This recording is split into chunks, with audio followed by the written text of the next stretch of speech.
शिवाय गुरवे नमः। शिवाय गुरवे नमः। शिवाय गुरवे नमः। शिवाय गुरवे नमः। शिवाय गुरवे नमः। शिवाय गुरवे नमः। ఉల్లోకములందలి ప్రతి వస్తువు కూడా ఈ మూడు గుణములతోటే ఉంటాయి. ఒక జీవన్ముక్తుడు ఒక్కడే, అంటే ఆ జీవన్ముక్తునికి జ్ఞానికి మాత్రమే ఈ మూడు గుణములు ఉండవు. జీవన్ముక్తులకు మహనీయులు తప్ప తక్కిన వారందరూ ఏది ఒక గుణముతో కాని గుణములతో కాని కూడి ఉన్నవారే. స్వర్గలోకములో ఉన్నవారును అంటే వారు కూడా త్రిగుణములతో కూడిన వారే. వాని నుండి విడుదల పొందిన వారు కాదు. అంటే స్వర్గంలో ఉన్నవాళ్ళు అంటే దేవతలు అవ్వచ్చు, ఇక్కడి నుంచి వెళ్ళిన వాళ్ళు కావచ్చు అని పరమాత్మ చెప్తున్నారు. కాబట్టి వారు బంధం ఉన్నవారే.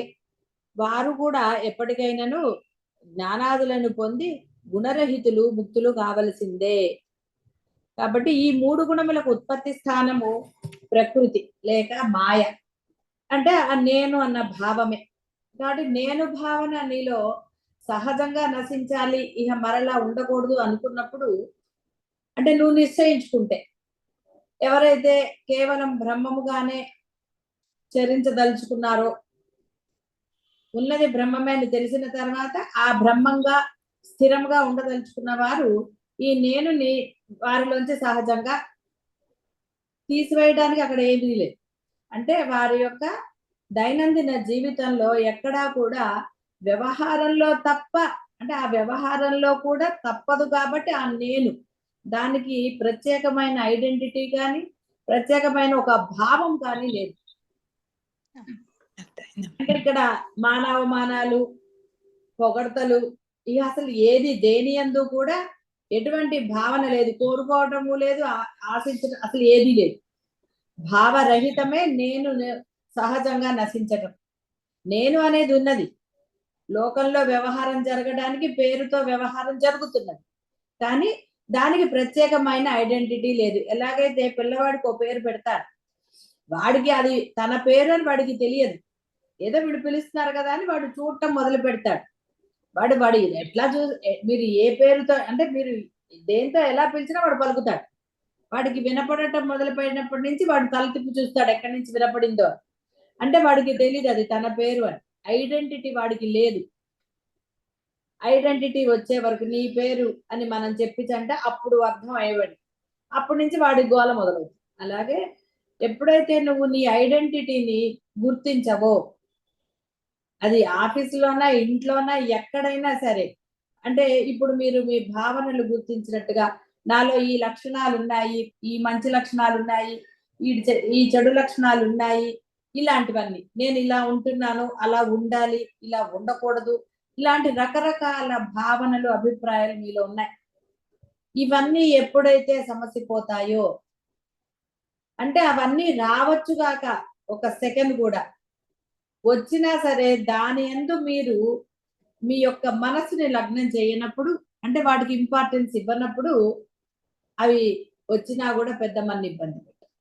ఎలాగైతే కొన్ని చెట్టు కింద అనుకున్నా ఇంటి కింద అనుకున్నా ఎండ గాని వర్షం గాని వాడిని బాధించదు, వాడికి ఏం దిగులు లేదు, వర్షం పడినా దిగులు లేదు, ఏది దిగులు లేదు. అలాగే ఈ ఆలోచనలు వస్తున్నా కూడా అవి ఎలాంటివి అనేది కాదు, ఎలాంటివి వచ్చినా కూడా దాని పట్ల వాడికి ఏ భావన ఉండదు. అంటే రాగద్వేషాలు కానీ ఇంకా వేరే ఏ భావన రాదు వారికి. ఇప్పుడు మీరు ఎప్పుడైతే అనుకుంటున్నారు కదా కొన్ని విషయాలు ఇంకా బాధిస్తున్నాయి, కొన్ని విషయాలు వచ్చినప్పుడు మనసు ఇలా అవుతోంది, ఇలా రకరకాల భావనలతో ఉన్నారు. ఇంకా ఈ యొక్క బాహ్యం పట్ల మోహం అనండి, ఏదైనా అనండి, రకరకాల అభిప్రాయాలు, మనం చెప్పుకున్న తామస రాజస గుణాలు, మూర్ఖపు పట్టుదలలు, ఇవన్నీ కూడా ఇవాళ పొద్దున కదా చాలా నచ్చి మూర్ఖులతో వాదించకూడదు అందుకని చెప్పి వాడికి కరెక్ట్ అని పంపించేశాను. నీకు తెలివితేటలుండి ఏం లాభం, ఆ మూర్ఖులతో వాదిస్తున్నావు, అందుకనే నీకు శిక్ష వేశాను అన్న. అది కథ అయినా చాలా మంచిది ఉంది. అందుకనే మూర్ఖులతో వాదించకూడదు, ఎందుకులే అని హాయిగా ఉండాలి. వాడిదే కరెక్ట్ అన్నాం అనుకోండి, వాడు హ్యాపీగా ఉంటాడు, గొడవ ఉండదు. అదే వాదన చేశారనుకోండి, ఏం లాభం, వాడు విన్నప్పుడు, వాడు వినడం తెలిసిందే కదా, వాడు మూర్ఖుడని తెలిసిన తర్వాత కూడా వాడికి వాదించి వాడిని ఒప్పించే ప్రయత్నం ఎందుకు? కాబట్టి వాటి కథలో చాలా నాకు కూడా బాగా నచ్చింది. నేను కూడా నేర్చుకున్నాను మూర్ఖులతో వాదించకూడదు. సరే అంటే అయిపోతుంది, ఏ గొడవలు ఎందుకు, అసలు వాళ్ళని మూర్ఖులు అనే ఆవశ్యకత కూడా ఉండకూడదు. అది ఇక్కడ మీరు తెలుసుకోవాలి, సాధకులు తెలుసుకోవాలి. వాడు మూర్ఖుడా తెలివిగలవాడు ఇంకోటని మీకు ఎందుకండి? ఆ బ్రహ్మం దగ్గర ఉంటున్నప్పుడు అన్నిటికీ సరే అంటే నష్టపోయేది ఏముంది? ఏది లేదు. కాబట్టి సాధకులు ఆలోచించరాదు, వాడు మూర్ఖులా ఏమిటి, వాళ్ళని ఒప్పించడానికి ప్రయత్నం మీకు అనవసరం. వాడు మంచివాడా చెడ్డవాడా అసలు ఏమిటి అనేది మీకు ఎందుకండి? మీరు బ్రహ్మం అనుకున్నారు, మీరు బ్రహ్మంగా ఉండాలంటే అన్నిటినీ మౌనంగా యాక్సెప్ట్ చేయటమే. ఎక్కడ యాక్సెప్ట్ చేయకూడదో అప్పుడు మీ గొంతు వస్తుంది ఆటోమేటిక్ గా, వాదన రాదు. ఒక మాట చెప్పటంలో దోషం లేదు. సాధకులు అంటే ఆ స్థిరత్వం పొందే వరకు, లక్ష్యమందు స్థిరత్వం పొందే వరకు కూడా వీటన్నిటికీ దూరంగానే ఉండాలి, రాజసిక తామసిక గుణాలకి. సాత్వికంలో ఉంటే ప్రయత్నపూర్వకంగా మీ యొక్క స్థిరత్వం వచ్చేసరికి ఆ సాత్వికం కాస్త శుద్ధ సాత్వికానికి వెళ్ళిపోతుంది, ఆటోమేటిక్ గా సహజంగా జరుగుతాయి. మీరు ఎప్పుడైతే రాజసిక తామసిక గుణాలు వదిలి సాత్వికంగా ఉండడానికి మీ వంతు ప్రయత్నం చేశారో, ఎందుకంటే ప్రయత్నం అనేది మస్ట్ అండ్ షుడ్, కాబట్టి అది చెయ్యవలసిందే. సాత్వికంగా ఉండడానికి మీరు ప్రయత్నం చేయవలసిందే. కాబట్టి ఆ సాత్వికంలో స్థిరత్వం రావడానికే ఈ యొక్క సాధన చెప్పబడుతున్నది, ధర్మము చెప్పబడింది. కాబట్టి ఎప్పుడైతే మీరు అలా ఉంటారో అప్పుడు ఆటోమేటిక్ గానే మీరు శుద్ధ సాత్వికానికి వెళ్ళిపోతారు. స్థిరత్వం రాగానే, సాత్వికము అనే స్థిరత్వం రాగానే మీరు శుద్ధ సాత్వికానికి ఆయనే తీసుకెళ్తాడు, ఉన్నది ఆయనే కాబట్టి మీరేం ఎదురు చూడక్కర్లా. అందుకని ఎప్పటికి కలుగుతుంది అన్న ఆత్రం ఉండరాదు, కలిగి తీరుతుంది. నీకు కలిగినప్పుడు నీకే ప్రపంచం అందంగా కనపడుతుంది. చూడండి, మనసు బాగున్నప్పుడు అన్ని ఆహ్లాదకరంగా ఉంటాయి కదా, మీకే తెలుస్తుంది, అది అనుభవంలోకే వస్తుంది. ఇప్పుడు అనుభవాలు రావట్లా, అప్పుడు అనుభవం వస్తుంది. కాబట్టి అప్పుడు మీకే అర్థమవుతుంది. మీ ఆత్మనే మీకు, మీ అనుభవమే మీకు నిదర్శనం. ఉంటే ప్రథముడుగానే ఉండాలి, వాడే ప్రథముడు, వాడే ద్వితీయుడు, వాడే అన్ని, వాడే బ్రహ్మం అన్ని కదా, వాడే. కాబట్టి విడిగా జీవుడుగా చూసినప్పుడే ఈ యొక్క రాజసిక తామసిక గుణాలు అంటే చెప్పారు కదా నికృష్టము అని, అది కూడా అనటం కూడా పెద్ద తేలికైన పదం కాదు, అది అనుభవించటము కష్టమే, అనుకటం ఎందుకు. కాబట్టి అయినా అవన్నీ ఎందుకు, మీరు నిర్ణయించుకున్నారు అహం బ్రహ్మాస్మిగా ఇది అవ్వాలి అని. అంటే మరణానికి ముందర, మరణం తర్వాత మీరు ఏమవుతారో మీకేం తెలుసండి? మీకు తెలియదు. మళ్ళీ పుట్టినప్పుడే తెలుస్తుంది మీకు, అయ్యో నేను అహం బ్రహ్మాస్మి అవ్వలేదని. అప్పుడు ఏడిస్తే ఏం లాభం? పుట్టినప్పుడు తెలుస్తుంది మీరు నేను ఈ జన్మ ఎత్తాను అని. చెప్పాం కదా, అది ఎప్పుడో చెప్పిన పరమ రహస్యం. మానవుడికే గత జన్మ స్ఫురణ ఉండదు, మిగతా వాళ్ళందరికీ ఉంటుంది. లేకపోతే వాడు నాడి జ్యోతిషం అవన్నీ ఎక్కడి నుంచి వచ్చాయండి? కాబట్టి మీరు అన్నిటికీ ప్రయత్నించకుండా, ఎందుకంటే నాడి జ్యోతిషంలో మీరు ఏ పిల్లి కుక్క నక్క అంటే ఎంత బాధ అండి. కానీ కొంతమంది తెలియగల వాళ్ళు అలా చెప్పారు, మీరు రాజులు అంటారు. అసలు రాజరికాలు పోయి ఎన్నాళ్ళు ఏంటండి? కాబట్టి అనవసరమైన జోలికి వెళ్ళకూడదు సాధకులు. అలా కాకుండా హాయిగా మరణం తర్వాత జన్మ ఎత్తే వరకు నేను మోక్షం పొందానో లేదో అని మీరు బాధపడటం ఎందుకండి? దాని బదులు అసలు పొందవలసింది మరణానికి పూర్వమేవ, ఎప్పుడైతే తెలిసిందో అప్పుడే పొందాలి. ఏవా అని ఎందుకంటే కంపల్సరీ అని చెప్పడానికి. కాబట్టి ఇక్కడ ఇప్పుడే పొందాలి, కానీ ఆ పోయేప్పుడు చూసుకుందాం అంటే ఏంటి, పోయేటప్పుడు చూసుకునేది ఏమీ లేదు చూడడానికి, అక్కడ ఏమీ లేదు పోయేటప్పుడు చూడడానికి. అందరికి అన్ని చూసుకుని పోయే ఛాన్స్ ఇవ్వడు పరమాత్మ. అసలు ఎందుకంటే ఆ గోళలు ఛాన్స్ ఇచ్చాడా లేదా అని. అందువల్ల అలాంటివన్నీ పెట్టుకోకండి. ఎందుకంటే జీవికి ఏ క్షణంలో ఏమవుతుందో ఎవరు చెప్పలేదు. మొన్న 77 ఏళ్ళు ఆయన శుభ్రంగా ఉన్న మనిషి, రాత్రి శుభ్రంగా తిన్నారు, కబుర్లు చెప్పారు, పడుకున్నారు. పొద్దున ఆ మెలకు వచ్చిన తర్వాత నుంచి ఆయనకి ఏదో అవుతుంది. అది ఆయనకు తెలియబడింది. అది తీరా చూస్తే చిన్న మెదడు వాచింది, ఎమర్జెన్సీ అది కూడా. అది కనుక ఆపరేషన్ అంటే అప్పుడు చెయ్యకపోతే ఇంకా మనిషి పోవటమే. మరి అతనికి ఆయుష్ ఉందనండి, ఇంకోటనండి, ఏదన్నా అనండి, ఇప్పుడు కొంచెం ఇంకా స్పృహలోకి రాలే, వెంటిలేటర్ మీదే ఉన్నాడు. ముందు రోజు రాత్రి అంతా పడుకున్న మనిషి, శుభ్రంగా తిని కబుర్లు చెప్పిన మనిషి ఇంత సీరియస్ అవుతుందని ఎందుకండి ఇలాంటివి తెచ్చుకోవడం అవసరమా? మీరు సాధన చేస్తున్నప్పుడే మీ కర్మ తొలగిపోతూ ఉంటుంది. శ్రద్ధాభక్తులతో చేసిన వాళ్ళకి లక్ష్యము పై దృష్టి పెట్టి నిష్ట కలిగి చేసిన వాళ్ళకి ఈ కష్టాలు రాకుండా ఆయన చూస్తారు. ఏదో అనుభవం చివరిలో కావాలంటే ఏదో ఇలా ఒక గిచ్చి పంపిస్తారు. అది కూడా లేకుండా ఉండొచ్చు. ఇంకా శ్రద్ధ నిష్ట, కేవలం నిష్ట పెట్టుకుని అది తప్ప అన్యము లేదని ఎవరైతే దీక్షగా చేస్తారో వాడికి ఏ బాధ లేదు. హాయిగా ఉన్న మనిషి మాట్లాడుతూ మాట్లాడుతూ కోమాలోకి వెళ్ళిపోతారు. అది కనుక అది కనుక వాళ్ళు గుర్తించకపోతే, అంటే ఇమీడియట్ వాళ్ళకి రాకపోతే ఇంకా మరణమే. ఊపిరి కూడా వాళ్ళకి రాదు. ఆ వెంటనే వెంటిలేటర్ పెట్టవలసిందే. పెట్టకపోతే ఇంకా అంతే. ఇంకా ఏదో దాన్ని చెప్పారు, అదంతా అటు నుంచి వెళ్తుంది. సరే, శరీర సిస్టమ్ ఏదైనా కానివ్వండి, ఏదైనా ఏ సిస్టమ్ అయినా ఒక బ్రహ్మం యొక్క అధీనంలోనే ఉంటుంది. బాగా గుర్తుపెట్టుకోండి. ఏ సిస్టమ్ అయినా బ్రహ్మం యొక్క అధీనంలోనే ఉంటుంది తప్ప ఎవ్వరి ఆధీనంలో ఉండదు. డాక్టర్స్ మంచి డాక్టర్లు దొరకటం కానివ్వండి, ఆ వెంటనే అది చేయటం కానివ్వండి, ఇంకోటి కానీ ఇవన్నీ జరుగుతున్నాయి అని అంటే అక్కడ ఆయన యొక్క సిస్టమే పనిచేస్తారు. పని చేయకపోయినా ఆయన సిస్టమే, పని చేసిన ఆయన సిస్టమే. సర్వము ఆయన అధీనంలోనే ఉంది తప్ప ఎవ్వరి అధీనంలో ఏదీ లేదు. బాగా గుర్తుపెట్టుకోండి. కాబట్టి 3 గుణములకు ఉత్పత్తి స్థానం మాయ. అంటే నేను అన్న ఐడెంటిటీ. నేను ఉంటుంది. ఐడెంటిటీ లేని వాడికి నేను ఉన్నా ఒకటే, లేకపోయినా ఒకటే. వ్యవహారం కోసం వాడు నేను అంటాడు, పేరు చెప్తాడు. మరి బ్యాంక్ పాస్బుక్లు అన్ని ఉన్నాయి కదండి, మరి ఎంత కష్టం ఆస్తి అంతా పోతే. కాబట్టి ఇప్పుడు వ్యవహారానికి నేను ఉపయోగిస్తాడు, తన పేరుని అది వాడుకుంటాడు. అది అంతవరకు. అంటే ఏ భావము లేకుండా వాడు దాన్ని వాడుకుంటాడు. అలా వాడుకున్నప్పుడు మాత్రమే నేను సహజంగా నశించి, అంటే మీకు స్థిరత్వం కలుగుతుంది అప్పుడు మాత్రమే. కాబట్టి 3 గుణములలో ఏది ఉన్నా వారు ఇంకను మాయతో కూడిన వారే, అంటే అజ్ఞానులే. కావున ఈ రజ తమస్సులను ప్రయత్న అతిశయము చేత, కేవల ప్రయత్నం సరిపోదు, ప్రయత్న అతిశయం అంటే తీవ్ర ప్రయత్నము చేత, అభ్యాస ప్రాబల్యము చేత దాటి సత్వగుణం యొద్దకు వచ్చి క్రమముగా గుణాతీత ఆత్మస్థితిని పొందాలి. అదే మోక్షం. కాబట్టి ప్రయత్నం చేయవలసిందే. ఏం చేయనండి అంటే తామసుడివే. తామస గుణం ఇక రాజస గుణం చెప్పక్కర్లా. ఏమి దానివల్ల ఏం లేదు, ఒబిసిటీ వస్తుంది, అంతకన్నా ఏం కాదు. కాబట్టి ఇక్కడ ఇవన్నీ గోలలు. ఆయన లక్ష్యం ఏర్పరచుకున్నారు, ఉన్నది బ్రహ్మమని స్పష్టంగా నిర్ద్వందంగా తెలిసింది. సరే, అన్ని అయిపోయాయి. ఇంకా సాధన నిష్టగా, ఇష్టపూర్వకంగా, శ్రద్ధాభక్తులతో చేయాలి. అది ఎప్పుడు ఎవరు చేస్తే వాళ్ళకి, చేసుకున్న వాడికి చేసుకున్నంత మహాదేవ అని చెప్తారు కదా. బ్రాహ్మణ, క్షత్రియ, వైశ్య, శూద్రాదులకు వారి వారి జన్మాంతర సంస్కారములను అనుసరించి స్వభావం వలన పుట్టిన గుణములను బట్టి కర్మలు వేరువేరుగా విభజించాడు పరమాత్మ. బ్రాహ్మణులకు కొన్ని, వైశ్యులకు కొన్ని ఆయన విభజించి చెప్పాడు. ఎందుకంటే ఒక సిస్టమ్ నడవాలి కదా. ఆఫీస్ అనగానే, ఇది ఇంట్లో అనగానే యజమాని మాట, ఒకళ్ళ మాట వినాలి, భార్య మాట వినాలి. ఈ ఇల్లుది ఆవిడ చూసుకుంటుంది కాబట్టి. అలా చూసుకోకపోతే, అలా వినకపోతే భర్త ఫైటింగ్లే కదా. బయటంతా భర్త చూసుకుంటాడు. ఆర్థిక వ్యవహారాల నుండి తన ఉద్యోగాలు, బయట ఇదంతా భర్త చూసుకుంటాడు.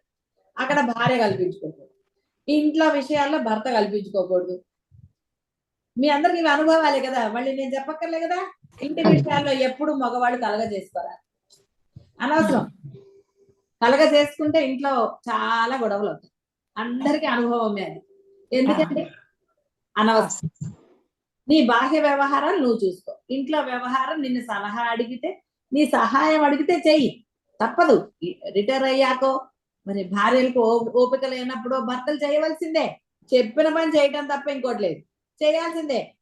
నేను ఎందుకు చేస్తానంటే ఈ ఈగో ఉన్న వాళ్ళకి ఎప్పుడు గొడవలే. కాబట్టి ఇవన్నీ ఉంటాయి బాహ్య జీవితంలో. కాబట్టి మీరు ఎవరో గుర్తు చేసుకోండి, మీరు భర్తలా, భార్యలా, తల్లులా, పిల్లల ఇంటికి వెళ్ళారనుకోండి, అక్కడ కూడా అంతే. వాళ్ళు చెప్పిన పని చెయ్యండి. ఇక్కడ కేవలం భార్యాభర్తలనే చెప్పట్లేదు, మీరు ఒకరి ఇంట్లో ఉన్నారు, కొడుకు ఇంట్లోనో కూతురు ఇంట్లోనో మనవరాలి ఇంట్లో ఎక్కడున్నా సరే అది వాళ్ళ ఇల్లు కాబట్టి వాళ్ళు ఎలా చెప్తే అలా చెయ్యండి, లేదా నోరు మూసుకు కూర్చోండి అంతే. సాధకుల లక్షణం అంటే ఇదేనండి, వేరేది ఏమీ లేదు. సాధకులు కాని వాళ్ళకి ఈగోలు ఉంటాయి, సాధకులకు ఈగో ఉండరాదు. బాహ్యంలో కూడా ఎవరింట్లో వాళ్ళ ఇష్ట ప్రకారం ఉంటే గొడవలు ఉండవు. ముఖ్యంగా సాధకులకి గొడవలు ఆర్గ్యుమెంట్స్ పనికిరావు, కాబట్టి వాడు నోరు మూసుకునే ఉండాలి అంతే. ఒక్కొక్కసారి ఆ నోరు మూసుకున్న వాళ్ళు అవతల వాళ్ళు ఇది చేసుకోవచ్చు, అదంతా వదిలేసేయండి, నీకెందుకు, నువ్వు చెప్పు, అవతల వాడు వింటాడని నీకు గ్యారంటీ లేనప్పుడు చెప్పడం కూడా దండగే కదండి. కొన్ని తప్పవు, గృహస్థాశ్రమంలో ఉన్నప్పుడు కొన్ని చెప్పక తప్పవు, కొన్ని ఫైటింగ్లు తప్పవు, వాటిని మనసులోకి తీసుకోకండి, అది అర్థమవుతుందా. కాబట్టి ఇలాంటి రకరకాలు ఉంటాయి. సత్వగుణం రావాలి ప్రయత్నపూర్వకంగా. సాధకులు మటుకు ప్రయత్న అతిశయము చే అభ్యాసము చేయని చెప్పాడు ఆయన. అంటే ఆ ప్రయత్నం దైనందిన జీవితంలో ప్రయత్నము చేయాలి, సాధన అనే అభ్యాసము చేయాలి. నిష్ఠా నియమాలతో చేసిన వాడికి మాత్రమే సత్వగుణం తొందరగా అలవడుతుంది. ఆ సత్వగుణం మిమ్మల్ని శుద్ధ సాత్వికం, అదే మోక్షం. సరే, ఇక్కడ గుణములను బట్టి కర్మలు ఆయన విభజించాడు. అవి వారి వారి జన్మాంతర సంస్కారం వలన ఏర్పడిన గుణములు. అయితే ఇక్కడ అలా అని బ్రాహ్మణుల్లో రాజస గుణం లేని వాళ్ళని అలా ఏమీ లేదు. అందుకని ఇక్కడ మళ్ళీ ఆయన వారి పూర్వజన్మ సంస్కారములను కూడా చెప్పారు. ఆయన కేవలము ఇదే చెప్పలేదు, అంటే వాడు పుట్టిన దాని వల్ల కొన్ని గుణాలు ఏర్పడతాయి, మరలా ఆ గుణములలో ఇంకా కొన్ని గుణములు ఏవి కలిస్తే మన అనడానికి జీన్స్ వచ్చాయని, అవి ఇవి పూర్వజన్మ సంస్కారముల నుంచి అలా వస్తాయి కొన్ని. కాబట్టి ఇక్కడ కేవలం బ్రాహ్మణుడికి బ్రాహ్మణ బుద్ధులే ఉంటాయని చెప్పడానికి, వైశ్యుడికి వైశ్య బుద్ధులే ఉంటాయని చెప్పడానికి లేదు. జన్మ సంస్కారంతో ఆ ఇంట్లో పుట్టాడు కాబట్టి కొన్ని వస్తాయి, కొన్ని పూర్వజన్మ కూడా వస్తాయి. పాపం రావండి, వాళ్ళ యొక్క స్వతంత్రం వచ్చాక వేరేలాగా ఎవరు ఉద్యోగం చేసేటప్పుడు ఒకలాగా ఉంటారు, రిటైర్ అయ్యాక మళ్ళీ బుద్ధులు మారిపోవట్లేదు. మగవాళ్ళే కాదు ఆడవాళ్ళైనా అంతే, తేడా రావట్లేదండి వయసుతో బట్టి. నేను ఒట్టిగా రిటైర్మెంట్ ఎందుకన్నా అంటే ఏజ్ అని, నా ఉద్దేశం ఉద్యోగం నుంచి రిటైర్ అయిన వాళ్ళని కాదు అర్థం, అక్కడ ఏజ్ వచ్చిన వాళ్ళని అర్థం. మీ బుద్ధులు మారట్లేదండి, మీ గుణాలు మారలేదా, బుద్ధి ఈగో ప్రకారంగా మారితేనే తలకాయ నొప్పి, మీకు తలకాయ నొప్పి అవతల వాళ్ళకి తలకాయ నొప్పి, వాళ్ళతో మాటలు పడాల్సి వస్తుంది కదా. కాబట్టి జన్మాంతర సంస్కారములు వాటి వల్ల కూడా గుణములు ఏర్పడతాయి, వారి వారికి ఆయా కర్మలు. అంటే పరమాత్మ పాపం మంచిగానే చెప్పాడు, ఒరే నువ్వు ఇక్కడ పుట్టావురా అవన్నీ తీసే, పుట్టుకతో వచ్చిన బుద్ధి అని చెప్పరండి కొన్ని. కాబట్టి ఇది ఇలా ఉండు నువ్వు అన్నాడు ఆయన. ఎందుకు, వాడు చెడిపోకుండా ఉంటాడు, మంచిగా ఉంటాడని చెప్పడానికి ఆయన అన్నాడు, ఒరే బ్రాహ్మణుడివి, నువ్వు ఈ లక్షణాలతో ఉండాలి, నువ్వు ఇలా చెయ్యాలి, నీకు ఇది విధించబడినవి, ఇవి నువ్వు చేయాల్సింది నీ విద్యుక్త ధర్మాలు అని చెప్పాడు. వైశ్యులకు కొన్ని చెప్పాడు, వీళ్ళకు కొన్ని చెప్పాడు, ఒరే నువ్వు రక్షించాలరా అంతనే, అందుకని నీలో ఈ రాజస గుణం పెడుతున్నాను అన్నాడు, అదన్నాడు, ఇది. శూద్రులకి సేవాభావం పెట్టాడు అంతే తప్ప వాళ్ళేదో తక్కువ వాళ్ళు అలా అని పెట్టలేదు ఆయన. వాళ్ళకి ఆ సహన శక్తిని ఇచ్చాడు ఆయన, అంటే బై బర్త్ వాళ్ళకి ఆ సహన శక్తిని ఇచ్చాడు. వాడు చేస్తాడు, ఏదైనా చేయగలుగుతాడు, వాడికి ఏమంటారు శక్తి ఇచ్చాడు, చేతుల్లో కాళ్ళల్లో శక్తి ఇచ్చాడు, ఎంత పని అయినా చేయగలుగుతాడు, సహనంగా ఉండగలుగుతాడు అని చెప్పాడు. సరే ఇప్పుడు అన్ని కలగాపులగమే అనుకోండి, అది వేరే విషయం. ఎందుకంటే వాడి బుద్ధిలో మార్పు వచ్చింది కదా, నేనెందుకు తక్కువ, నేను బ్రాహ్మణుడు గొప్ప, వైశ్యులు గొప్ప, ఎవడు గొప్ప, నేను గొప్ప అన్నాడు. కాబట్టి నానా గొడవలు తయారయ్యాయి. సరే అవన్నీ ఇప్పుడు పెద్ద చర్చనీయాంశాలు కాదు. ఇక్కడ సాధకుల యొక్క గుణములే చర్చనీయం. కాబట్టి మీ గుణములు ఎలా ఉన్నాయి, సాధకుడిగా ఉన్నాయి. ఎందుకంటే శూద్రుడు కూడా మనకి ఎవరండి, ఆ మహాముని పేరు సూత మహాము. కాబట్టి అట్లా ఆయన ఏమి పార్షాలిటీ చూపించలేదు, బ్రాహ్మణులే గొప్పవాళ్ళు కాబట్టి వాళ్ళే గ్రంథాలు రాస్తారు, వాళ్ళే చేస్తారు, అన్ని వాళ్ళే అని ఆయన ఎక్కడ ఏం చెప్పలేదు. అందుకనే సూత మహాముని నుంచి అన్ని వచ్చాయి, అందుకే అక్కడ సూత అని పేరు అక్కడ కలిపాడు ఆయన జాతి. కాబట్టి నువ్వు సాధన చేస్తే, అందుకనే మనకి భగవద్గీతలో చాలా చోట్ల కూడా వచ్చింది, వయస్సుతో గాని కుల మతాలతో గాని ఎక్కడ ఏ భేదము లేదు, సర్వులు దీనికి ప్రయత్నించవచ్చు, మోక్షాన్ని అందరూ పొందవచ్చు, అందరూ అర్హులే, ఎవడు ప్రయత్నం చేస్తాడో వాళ్ళందరికీ అది దొరుకుతుంది అన్నాడు. ఎందుకంటే అందరూ వచ్చింది ఆయన నుంచే, ఆయన నుంచి వచ్చారు కాబట్టి ఆయన్ని పొందే అర్హత ఉంది, చేసిన వాడికి అర్హత ఉంది, చేయని వాడికి అర్హత లేదు, అంతేసే, ఏం లేదు అక్కడ వేరే భేదం. కాబట్టి ఎవరైతే నేను ఆ బ్రహ్మమునే, నేను బ్రహ్మంగానే ఉంటాను అన్న దృఢ నిశ్చయం చేసుకుని నిష్ఠతో ఆ యొక్క సాధన చేసిన వాడు తప్పకుండా ఆ బ్రహ్మం అవుతాడు. నిష్ఠ లేని వాడు ఎలా అవుతాడండి? ఏమి అవడు. బాహ్యంలో కూడా పట్టుదల ఉన్నవాడే అవుతాడు ఏదైనా సరే. కాబట్టి పుట్టుకతోనే జాతి ఏర్పడుట లేదు, వారి వారి గుణములను బట్టి జన్మకర్మలు ఏర్పడుతున్నాయి. అందుకనే తర్వాత ఏమన్నారు, వరే ఆ జీన్స్ ని బట్టి వీడు అందులో తప్పబుట్టాడండి అంటారు కదా. కాబట్టి ఆ అంటారు కదా, ఇందులో తప్పబుట్టాడండి, వాడు అందులో పుట్టవలసిందే అని. కాబట్టి ఇక్కడ ఏమైంది, వాటిలో పూర్వజన్మ సంస్కారముల గుణములు అత్యధికంగా ఉండటం వల్ల వాడు ఏ కులంలో పుట్టిన వాడైనా దానిలాగా వాడు ప్రకాశిస్తాడు. మీరు బాగా కోపంగా ఉన్నారనుకోండి, అప్పుడు కోపిష్టి అంటారు. మీ వ్యవహారాన్ని బట్టి మీకు ఐడెంటిటీ ఏర్పరుస్తారు. అందుకని ఆయన అదే చెప్తున్నారు, గుణములను బట్టి వారి యొక్క కర్మలు. పుట్టుకతో వచ్చిందండి వాడికి ఆ బుద్ధి, పొమ్మంటే మడుగు పోతుందా? పోదు. మధ్యలో ఏదో వాడు యాక్షన్లు చేయొచ్చు, మంచిగానో చెడ్డగానో ఏదన్నా చేయొచ్చు, కానీ పుట్టుకతో వచ్చిన బుద్ధి పుడకలతోటే పోతుందని సామెత ఒట్టిగా రాలేదు. ఎందుకంటే వాడు పుట్టినప్పుడే వాడి వ్యవహారాలు చూసి అనరండి వీడికి ఎవరు పోలికలు వచ్చాయో అని అంటూనే ఉంటారు. వాడిలో అది ఇదయ్యే వరకు మీరు అంటూనే ఉంటారు కదా. అది ప్రతివానికి ఊర్ధ్వస్థితికి పోవుటకు అవకాశం పరమాత్మ కల్పించారు. అనగా జన్మ వలన నీచ జాతి యందు పుట్టినప్పటికీ తమ తమ కర్మల యొక్క శుద్ధత్వముచే, పారమార్థిక సాధన అతిశయముచే, పవిత్రతచే ఉత్తమ వర్ణస్థులుగా తయారు కావచ్చు. ఈ ప్రకారముగా సర్వులకు ఆధ్యాత్మిక ఉన్నత శిఖరములు అధిరోహించుటకు అవకాశములు కల్పించారు పరమాత్మ. కాబట్టి ఇక్కడ ఈ జాతి గొప్పది, అది గొప్పదని ఎక్కడ ఆయన చెప్పండి. బ్రాహ్మణుడై ఉండి వాడికి విధించబడిన ధర్మాలు వాడు చేయనప్పుడు వాడు బ్రాహ్మణుడు ఎలా అవుతాడండి? శాస్త్రంలో అది కూడా చెప్పాడు, కొన్నాళ్ళు కనుక సంధ్యావందనం చేస్తే వాడు అసలు బ్రాహ్మడే కాదు. మళ్ళీ వాడికి పుట్టుక నుంచి మళ్ళీ అన్ని సంస్కారాలు చేయాలట, చేసి మళ్ళీ ఉపనయనం చేస్తేనే వాడు ఇదవుతాడని సరే శాస్త్రంలో చెప్పబడింది అనుకోండి. ఇలా రకరకాలుగా ఉన్నాయి. కేవలం బ్రాహ్మణుల గురించే కాదు, అన్నిటి గురించి కూడా చెప్పారు. వారి యొక్క కుల ధర్మాన్ని అనుసరించారు. సరే ఇప్పుడు అవన్నీ జరగటం లేదు కాబట్టి వాటి గురించిన డిస్కషన్ కాదు ఇక్కడ. ముఖ్యమైనది ఏంటి, నీవు సాధకుడిగా ఉన్నావు, ఇప్పుడు నువ్వు పరబ్రహ్మం నువ్వు పొందాలన్న నిశ్చయ బుద్ధితో ఉన్నావు. ఆ నిశ్చయ బుద్ధి ఉన్నప్పుడు నీ యొక్క గుణములు ఏ విధంగా ఉండాలో నీకు తెలిసిన తర్వాత ప్రయత్నపూర్వకంగా నువ్వు అదే గుణములతో ఉండాలి అంతే. అనవసరమైన కోపతాపాలో ఇంకోటో వాటితో నీకు అనవసరం. అవతలి వారు ఎలాంటి వారు అన్నది నీకు అనవసరం, నువ్వు ఎలా ఉన్నావు అన్నదే ముఖ్యం అక్కడ, అంతే తప్ప ఇంకా వేరేది నీకు అనవసరమైన విషయం. కాబట్టి ఇక్కడ కేవలం ఎవరైనా సరే ఆ బ్రహ్మత్వాన్ని పొందవచ్చు. ఇక్కడ ఈ జాతి కుల మత భేదాలు కానీ, ఇంతకుముందు నువ్వు పాపాత్ముడుగా ఇంతకుముందు ఎన్ని పాపాలు చేసావు అక్కడ ఏమి లెక్క చెప్పలేదు, అందుకే మిమ్మల్ని అవన్నీ తలుచుకోవద్దని చెప్పాడు. ఆయన ఏమన్నా అన్నాడంటే ఇన్ని పుణ్యములు చేసిన వారికి మాత్రమే ఇక్కడ అవకాశం ఉన్నదని చెప్పాడు, అలా ఎక్కడా చెప్పబడలేదు. కాబట్టి ఎందుకంటే ఆయన పట్టించుకోని వాటిని మీరెందుకు పట్టించుకోవాలి సాధకులుగా ఉండి? అందుకే దాని వైపు చూడకండి. ఇప్పుడు వాల్మీకి మొదట ఏమయ్యాడు అది తెలుసు కదా, తర్వాత కదా తను ఇదయ్యాడు. కాబట్టి ఇప్పుడు శంకరులు కూడా తను ఇదని పక్కకు తప్పుకోమన్నప్పుడు అంటే ఆయనలో ఉన్న ఆ గుణాన్ని ఈశ్వరుడు గుర్తించి ఆ గుణం తీయడానికి కిందకు వచ్చాడు. మనం చదువుకున్నాక ఎవరిని తప్పుకోమంటున్నావు దేహాన్న ఏది అని, అప్పుడు ఆయనలో అది నశించి. కాబట్టి ఇక్కడ మీలో ఏ గుణము ఉండరా, నేను ఫలానా అన్న గుణం కానీ ఇంకోటి కానీ అయ్యో వాళ్ళు గొప్పవాళ్ళని కానీ అనవసరం. బాహ్యంలో గొప్పతనంతో పని లేదు నీకు, వేరే దాందే నీకు బ్రహ్మంతోటే పని. నువ్వు బ్రహ్మంగా ఉండాలని నిశ్చయించుకున్నాక నీకు రెండో దాంతో ఏమిటండి పని? ఆకలి వేసినప్పుడు నోరు మూసుకుని ఏదో ఒకటి తిని ఆకలి తీర్చు, అక్కర్లేని విషయాలు ఎందుకండి? అలాగే నీకు బ్రహ్మం కావాలన్నావు కాబట్టి బ్రహ్మము దొరికే వరకు అనండి పని.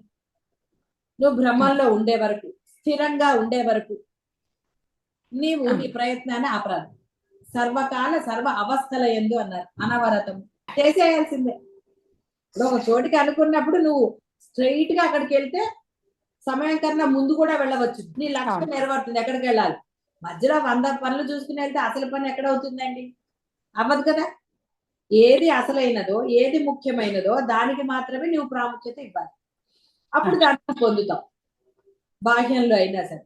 అలాంటిది మరి నువ్వు అత్యున్నతమైన ఆ బ్రహ్మాన్ని పొందాలనుకుని, అంటే నువ్వు ఆ బ్రహ్మం అని తెలిసి బ్రహ్మం ఎందే నువ్వు ఉండాలని అనుకున్నప్పుడు అత్యున్నతమైనది. ఇక్కడ వేరే దాంతో కుదరదు, కేవలము అదే నిష్టగా పెట్టుకో.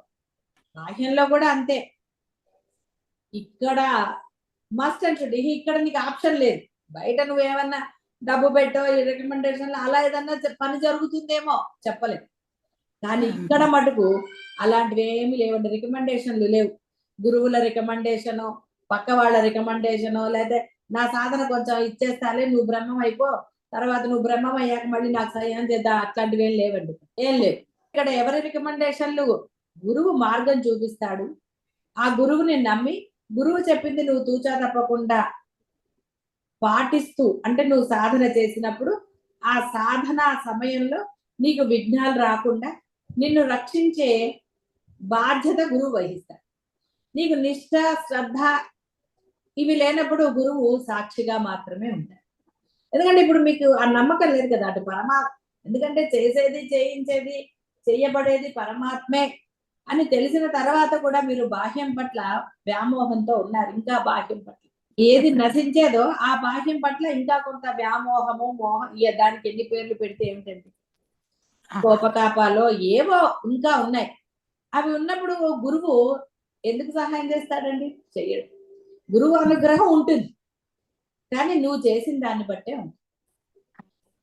నీ ఆకలిని బట్టి తింటావా, దొరికింది కదా అని తింటారండి? దొరికింది కదా అని తింటావా వాతలు అవుతాయి, అజీర్తి చేసి. అలా తినకూడదు కదా, నీ ఆకలి ఎంత ఉందో అంతవరకు తింటే నీ ఆరోగ్యం బాగుంటుంది. హితమైన మితమైన ఆహారం నీకు క్షేమం.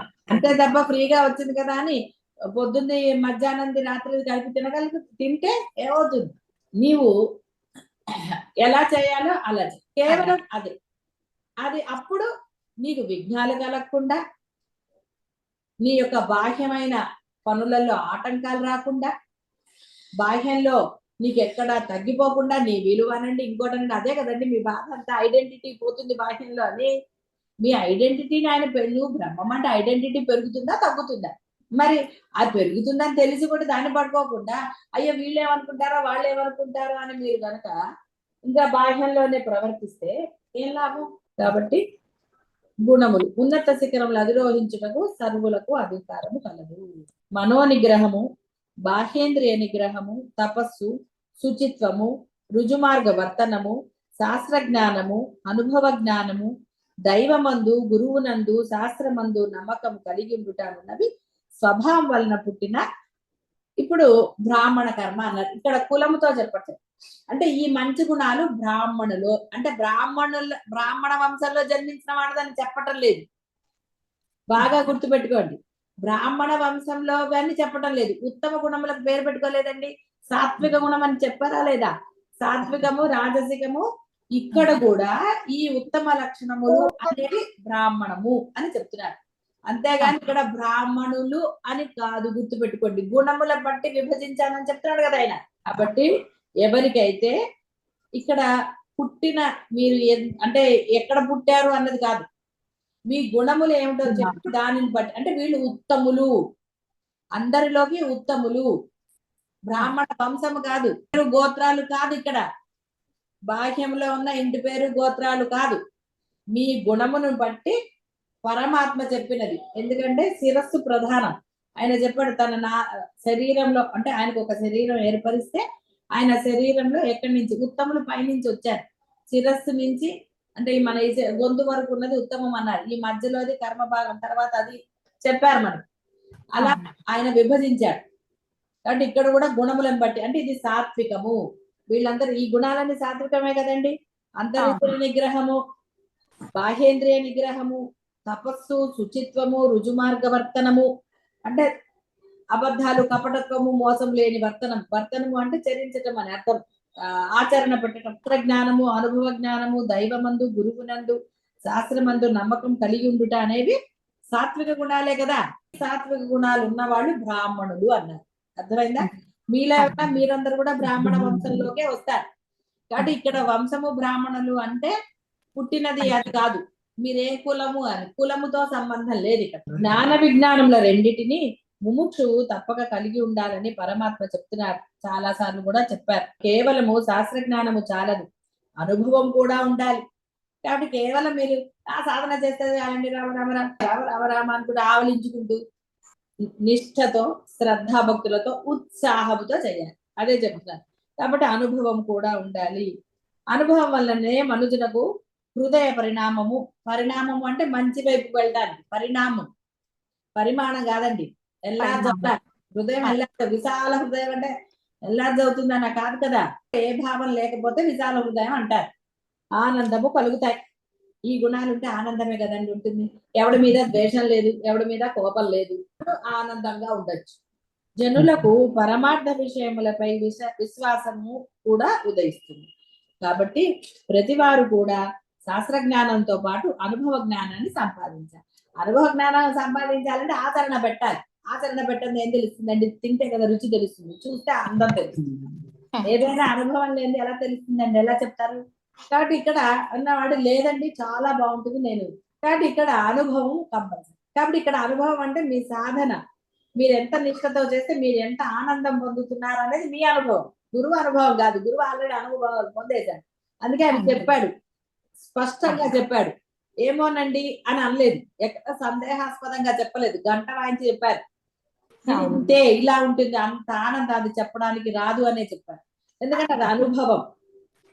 కాబట్టి అనుభవం మీరు పొందుతారు కాబట్టి తన అనుభవాలను చెప్పారు. సందేహమే లేదు, ఎక్కడ సందేహాస్పదంగా అనుభవాలు లేవు. సందేహాస్పదంగా అనుభవాలు ఉంటే ఇంకే చెప్తాడండి, చెప్పలేదు. అనుభవం అనేది మీ అందరికి కూడా ఇప్పుడు అనుభవాలు అయితే కదండి కాస్త స్థిరత్వంతో ఉన్నారు. స్థిరత్వం రాలేదు, కానీ స్థిరత్వం ఎందుకు వచ్చిందండి? అనుభవాలు వచ్చాకే కదా. అనుభవాలు మనం వదలట్లేదు, బాగున్నాయి కదా, ఆనందం వస్తోంది, ఇదేదో బాగానే ఉంది, అప్లై చేయొచ్చు అని కదా. ఫలితం బాగుందండి, రిటర్న్ బాగుంది కదా అని కదా. రిటర్న్స్ బాగుంటాయి కదండి. బ్యాంక్ లో కానీ ఎల్ఐసి పాలసీలు కానీ ఎప్పుడు తీసుకుంటారు? రిటర్న్స్ బాగున్నప్పుడు. అదే బ్యాంక్ లో కానీ ఫిక్స్డ్ డిపాజిట్లు కానీ ఇవన్నీ ఉన్నాయి కదండి, రకరకాలు ఎల్ఐసి పాలసీలు అన్ని రకరకాలు లేవు. రిటర్న్లు బాగున్నప్పుడే కదండి ఎవరైనా చేస్తారు ఇన్వెస్ట్మెంట్. ఇక్కడ కూడా అద్భుతమైన మనకి ఇది రిటర్న్, అద్భుతమైన ఇది. ఒక్కసారి ఇన్వెస్ట్మెంట్ చాలు. ఒక్కసారి అంటే ఒక్కసారి నియమిష్టలు కలిగి ఇన్వెస్ట్ చేస్తే చాలు. నిష్ట సడలిపోకుండా ఇన్వెస్ట్మెంట్ చేయి, రిటర్న్ వచ్చేస్తుంది.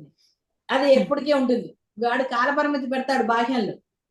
నువ్వు పోతే పోకపోతే యాక్సిడెంట్ అయితే ఇన్ని క్లాసులు ఉన్నాయి అక్కడ. మళ్ళీ నువ్వు అది కట్టకుండా పోతే చాలా క్లాసులు ఉన్నాయి. 2-3 నెలలు కడితేనే నీకు ఏదైనా ఆకాశంగా రిటర్న్ ఇస్తాడు. 1 నెల కట్టి నువ్వు పోయినా కట్టకపోయినా నీకు ఇవ్వడం.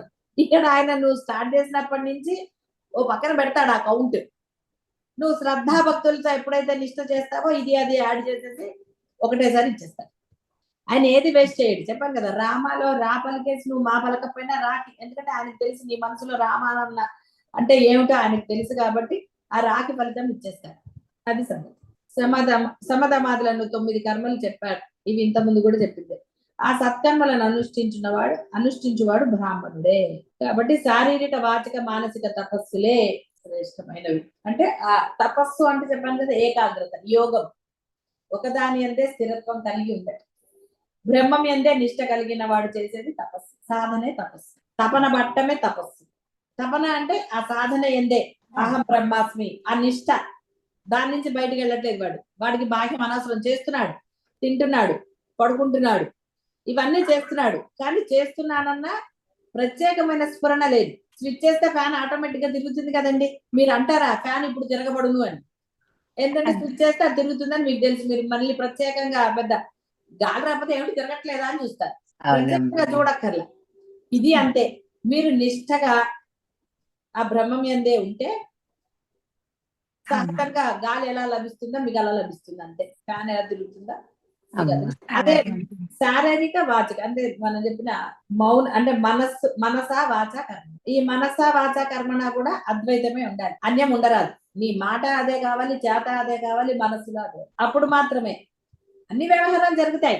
ఏ వ్యవహారం ఆగదు, కానీ దాని ఎందు ఎటువంటి ఏది ఉండదు. కాబట్టి అంతరింద్రియ నిగ్రహము, బాహ్యేంద్రియ నిగ్రహము, తపస్సు, బాహ్య అభ్యంతర శుచిత్వము, మనసులో కూడా ఆ శుచిత్వం ఉండాలి, ఓర్పు, సహనం ఉండాలి.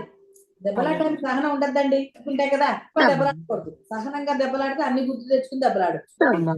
ఓర్పు ఉండాలి, రుజువర్తన, శాస్త్ర జ్ఞానము, అనుభవ జ్ఞానము, దేవుని యందు గురువు నందు విశ్వాసము, ఇవన్నీ కూడా ఉంటే వాడిని ఉత్తముడు అన్నారు. బ్రాహ్మణుడు అంటే ఉత్తముడు. బ్రహ్మ లక్షణాలు కలిగిన వాడు బ్రాహ్మణుడు. కరెక్ట్ అర్థం చెప్పాలి.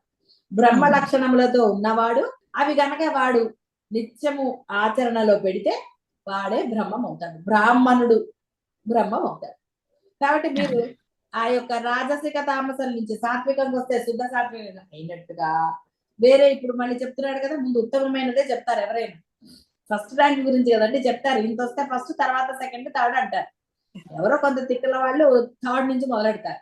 వీడికి థర్డ్, వాడికి సెకండ్ అంటారు. మిగతా వాళ్ళకి టెన్షన్ రాదండి. ఫస్ట్ టైమే ఫస్ట్ అని చెప్పేస్తే గొడవ. వీడికి థర్డ్ వచ్చిందంటే పాపం మిగతా వాళ్ళకి టెన్షన్, ఎవరికి సెకండ్, ఎవరు ఫస్ట్, ఎవరు. అందుకని ఆయన ఫస్ట్ ఉత్తముల గురించి ముందు కూడా అక్కడ కూడా సాత్వికత గురించే ముందు చెప్పారు పరమాత్మ. అంటే ఉత్తముడు లక్షణాలు ఫస్ట్ చెప్పారు. అప్పుడు మీకు తెలిసిపోతాయి కదండి మీలో ఉత్తముల లక్షణాలు ఉన్నాయా, ఏ లక్షణాలు ఉన్నాయో తెలిసాయి కదా, ఆనందం లభించింది కదా. కాబట్టి బ్రహ్మ లక్షణములు ఉన్నవాడు బ్రాహ్మణుడు, ఆచరణలో పెట్టినవాడు బ్రహ్మము. ఇప్పుడు బాగా అర్థమైంది కదా, ఎవరు బ్రహ్మము. కాబట్టి మీరు బ్రాహ్మణులు అవ్వందే సాధకులని ఆ యొక్క నాన్ వెజ్ మానేయమన్నది. అంటే ఇంకో ప్రాణిని తినడం అనేది ఎంతటి హింసాపూర్వకం అండి. మరి అప్పుడు మీకు సాత్విక గుణం ఎలా లభిస్తుంది? అందువలన సాధకులకి ముఖ్యంగా చెప్పబడింది పరహింస చెయ్యరాదు, అంటే అవి మానేయమని చెప్పింది. సరే, అది ఎవరి దీన్ని బట్టి, అంటే మీ యొక్క లక్షణాలను బట్టి మీరు అనుకోండి, అది దాని గురించి. కాబట్టి ఇక్కడ బ్రహ్మ లక్షణాలు ఉన్నవాడు బ్రాహ్మణుడు, ఆచరణలో పెట్టినవాడు బ్రహ్మం అవుతాడు. ముందు బ్రహ్మ లక్షణాలు రావాలి, బ్రాహ్మణుడు కావాలి, ఆ తర్వాత బ్రహ్మం అవుతాం. సాత్వికము, శుద్ధ సాత్వికం అన్నాడు.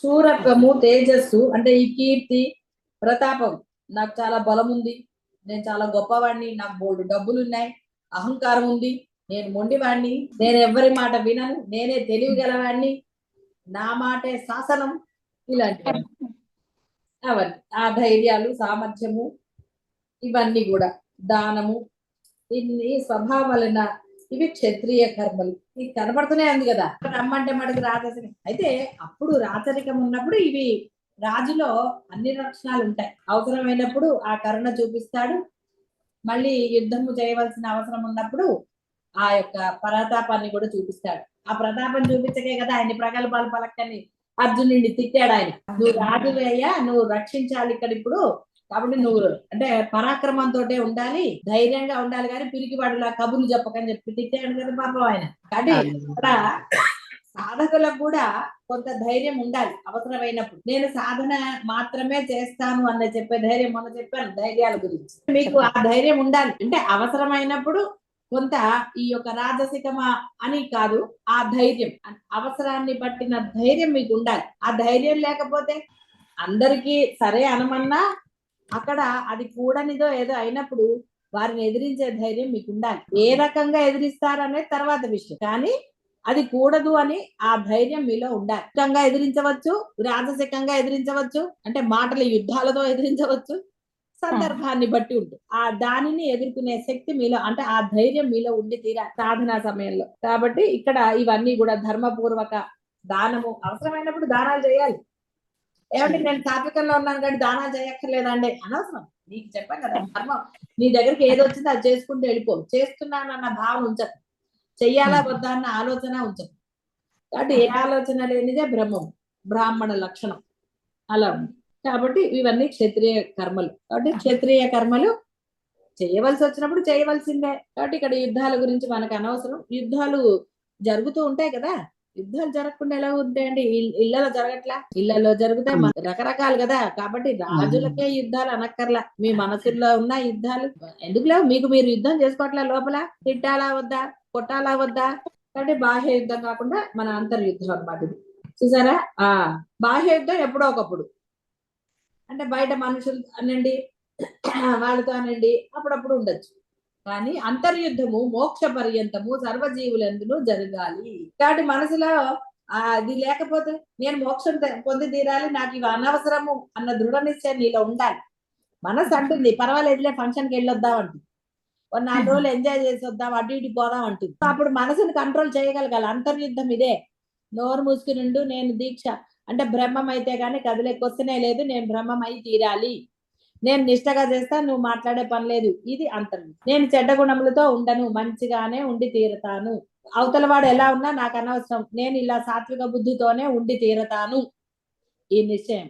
వాడు అంత అవమానం చేశాడు కదా, వాడిని చిత్తకూడదా అనుకోకర్లేదు, ఎలా ఉండాలో అలా ఉండాలి. కాబట్టి అంతర్యుద్ధము మోక్ష పర్యంతము ఉండాలి. మంచికి చెడ్డకు, ధర్మమునకు అధర్మమునకు, దైవ సంపదకు అసుర సంపదకు సంగ్రామము హృదయమున నిరంతరము సాగుతూనే ఉంటుంది. అంతే కదా, గుడికి వెళ్తా అంటే వద్దులే సినిమాకి వెళ్దా ఉంటుంది. కాబట్టి లేనిపోనివి లేకుండా హాయిగా దైవం అందు ఉండు. ఏది రెండిటిలో ఏది ప్రధానమైనది, ఏది ముఖ్యమైనది, అది నిర్ణయించుకోనే శక్తి లేదంటే నువ్వు అజ్ఞానివే. ఇక దానికే చెప్పింది మూర్ఖత్వము, ఇంకోటి అవన్నీ తామస రాజస గుణాలంటే అదే. ఏంటంటే నీకు ముఖ్యమైనది నీకు తేల్చుకోలేవు, నువ్వు నీకు తెలియదు, చెప్పినా నువ్వు వినవు. ఇది ముఖ్యమైనదిరా అన్న వినని వాళ్ళకి వాళ్ళ గుణాలు ఏమంటారండి? రాజసిక తామసిక. అసలైతే ఆయన ఇంకా చెప్పినా వాడు వినలేకపోతే తామసికం అన్నాడు, మూర్ఖత్వం అనలేదు, నికృష్టం అనలేదు, నేనేమనలేదండి. పరమాత్మ అన్నమాట విన్నాట్లేదు, ఒకటికొకటి అర్థం చేసుకుంటాడు, వాడు చెప్పినా వినడు అని అన్నాడు, నికృష్టము అన్నాడు. మరి ఎందుకంటే పరమాత్మ చేత మంచివాడు బుద్ధిమంతుడు అని అనిపించుకోవాలి గాని ఇలాంటి మాటలు ఎందుకంటే ఆయన చేత ఒకసారి అనిపించుకుంటే అన్ని నికృష్ట జన్మలే లభిస్తాయి. ఈడ అది కూడా గుర్తుపెట్టుకోవాలి. జన్మలు లభిస్తే నాకేం తెలుస్తుందా, పెడుతుందా, అనుభవించచ్చు. దోమ 2 రోజులు ఉంటుంది, చీమ 4 రోజులు ఉంటుంది, ఏం పర్వాలేదు అనుకోకండి. అప్పుడు తెలుస్తాయిట. కావు కావు ఎందుకు అరుస్తుందో చెప్తున్నాం కదా, కావు కావు చెప్పాం కదా. ఎందుకంటే చీమ అరుపులు వినపడవు కాబట్టి చీమ దోమ చెప్పట్లేదు. చీమ దోమ వచ్చి అరుస్తుంది గుయ్యి గుయ్యి అని చెవి దగ్గర, ఒరే ఎందుకురా నీకు ఈ జన్మ అని అది దాని భాషలో అది తిడుతుంది. గట్టిగా వినపడేవి కావు కావు బౌ బౌ కాబట్టి అవి చెప్పారు. చాలదండి, వినేవాడికి ఒకటి చెప్పినా చాలు, 2 చెప్పినా చాలు, అన్ని చెప్పక్కర్లా. కాబట్టి మంచి చెడు అనే యుద్ధం ఎప్పుడు ఉంటుంది. బలవత్తరమగు మాయతో జరుగునట్టి యుద్ధమున ప్రతి మనుజుడు ధైర్యాన్ని ప్రదర్శించవలసి ఉండును. అంటే మస్ట్. ఇంకా నువ్వు అలా ధైర్యంగా లేకపోతే బాహ్యంలో ఇంకా ఇప్పుడు జరుగుతోంది కదా మీ అందరికి స్థిరత్వం రాలేదు అంటే అర్థం ఏంటండి? యుద్ధం చేయటం లేదని అర్థం. యుద్ధం చేస్తే కదా గెలుస్తారు. కాబట్టి అదే చెప్తున్నారు ఇక్కడ, వెనుకకు అడుగు వేయరాదు. ఇది క్షాత్రమును అంటే ఆ ధైర్యాన్ని ప్రదర్శించాలి. మాయతో జరుగు యుద్ధమున వెన్ను చూపరాదు. చూసారా, మాయతో జరుగు యుద్ధమున వెన్ను చూపరాదు. బాహ్యము బ్రహ్మము, బ్రహ్మము అని బ్రహ్మం వైపుకే తిరగాలి అంతే తప్ప బ్రహ్మానికి వీపు చూపించకూడదు, బాహ్యానికి పరిగెత్తకూడదు. ఒకటే కదండి, పోనీ ఒకసారి వెళ్ళేసి వద్దాంలే ఏమవుతుంది, ఓ 2 రోజుల తర్వాత మొదలెట్టొచ్చులే అని మీరు పక్కవాడిని కూడా చెడగొట్టారనుకోండి, లేదా నేను బ్రహ్మం అయిపోయాను అనుకున్నారు అనుకోండి, భలే కష్టం అండి ఇలాంటివన్నీ. యుద్ధం చేయాల్సిందే. ముందుకు వేసిన అడుగును వెనకకు త్రిప్పరాదు.